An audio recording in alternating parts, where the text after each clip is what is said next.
ಇದಂತೂ ತೀರಾ ಪರ್ಸ್ನಲ್ ಪ್ರಶ್ನೆ ಅಂತ ಅನಿಸುತ್ತೆ. ಯಾಕಂದರೆ ನೀವು ನಮ್ಗೆ ಸಿಗೋದು ಕೂಡ ಅಪರೂಪ. ಮತ್ತು ಸಾಮಾನ್ಯವಾಗಿ ನಿಮ್ಗೆ ಫಾಲೋ ಮಾಡ್ತೀನಿ ಅಂತ ಕೇಳ್ತೀವಿ.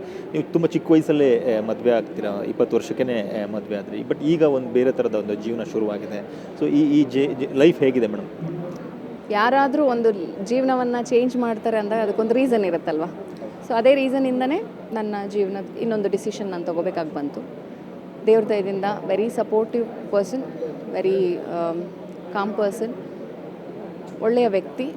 ನನಗೆ ಮೇ ಬಿ ಇವತ್ತಿಗೆ ನಾನು ನಿಮ್ಮ ಮುಂದೆ ಹೀಗೆ ಬಂದು ನಿಂತ್ಕೊಂಡಿದ್ದೀನಿ ಅಂದರೆ, ಈ ಒಂದು ಸಕ್ಸಸ್ ಸಿಕ್ಕಿದೆ ಅಂದರೆ ಇಟ್ಸ್ ಬಿಕಾಸ್ ಆಫ್ ಹಿಮ್.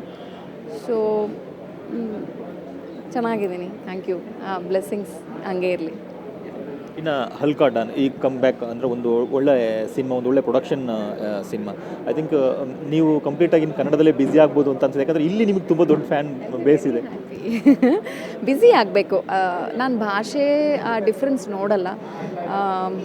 ಇದು ನಾವು ಇಲ್ಲಿ ಹುಟ್ಟು ಬೆಳೆದವರು, ನಮ್ಮವರು ಅಂದರೆ ಒಂದು ತಾಯಿ ಮನೆಯಲ್ಲಿ ಹೆಣ್ಮಕ್ಳನ್ನ ಮದುವೆ ಮಾಡಿಕೊಟ್ರು ತಾಯಿ ಮನೇಲಿ ಕರೆದ್ರೆ ಎಷ್ಟು ಖುಷಿ ಇರುತ್ತೆ.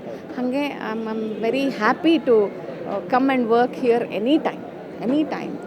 ಸೊ ಅಂದರೆ ಒಂದು ಪ್ರಾಪರ್ ಅವಕಾಶಗಳು ಬೇಕು.